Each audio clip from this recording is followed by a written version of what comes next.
Hi, I'm Rick Kaler. Thanks for joining me. The call I recently received from a distraught client dealt with a disturbing question. It's one that I'd never heard in all my 45 years of owning and selling real estate and my 35 years in financial planning. She said, "Rick, my tenant committed suicide in my rental house. He shot himself. It was such a shock. And then the biohazard cleanup and repairs cost $30,000. My insurance only paid $10,000.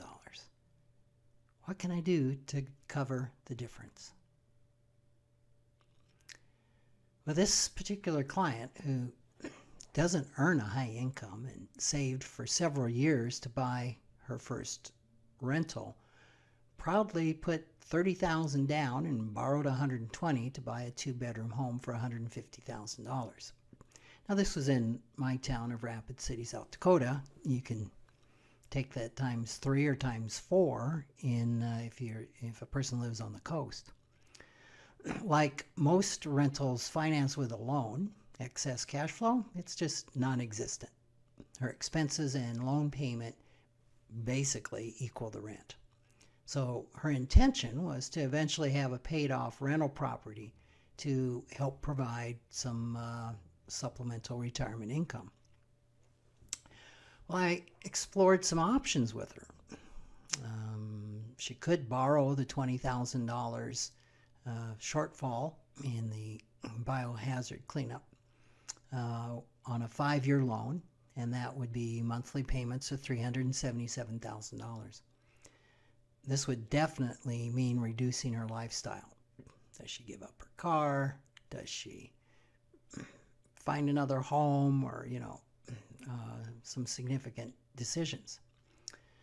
She could sell the house and probably net enough from the proceeds to pay the difference. $30,000 equity, sale costs would be 10 to 15.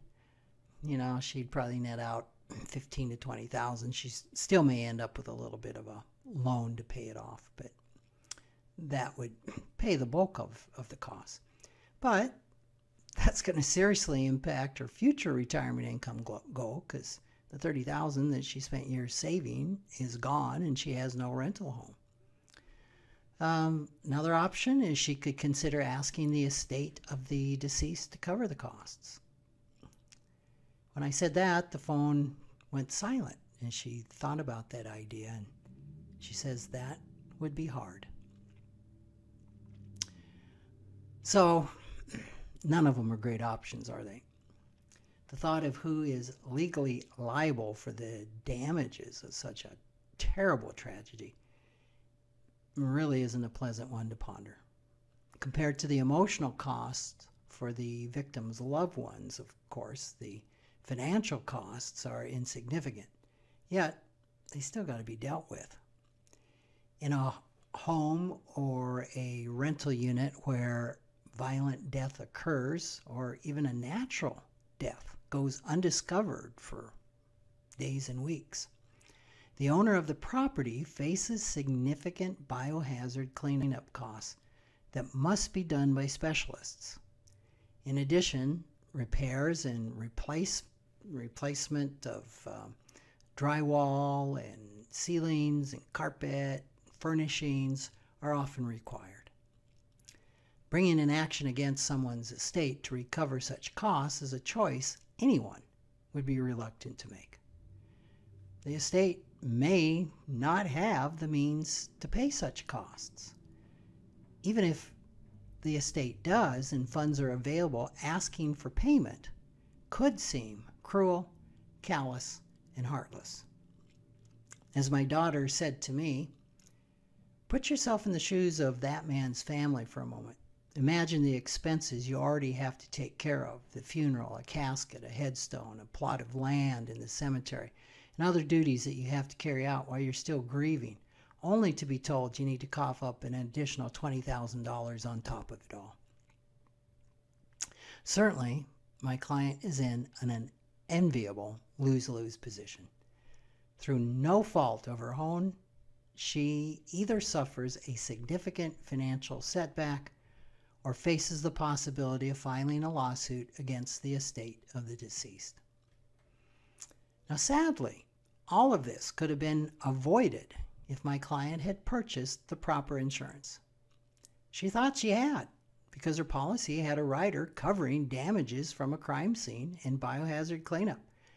But unfortunately, the coverage capped at $10,000.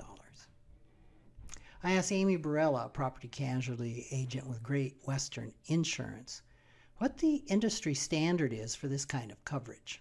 She said, every policy can have a different endorsement, and every company can cover claims differently. There is no standard for how a claim like this would be handled. Obviously, the thought came up to me, I wonder what my coverage is on my rental properties. And it was a relief for me to learn that my homeowners and rental policies did have coverage with no cap. I strongly suggest that if you own property, and whether it's a homeowner's or rentals, doesn't matter, be sure the same is true for your policies, that you are covered with no cap. In case a tragedy should happen, adequate insurance provides protection for both you and your tenants, and makes a really difficult situation a little more tolerable. Thanks for joining me.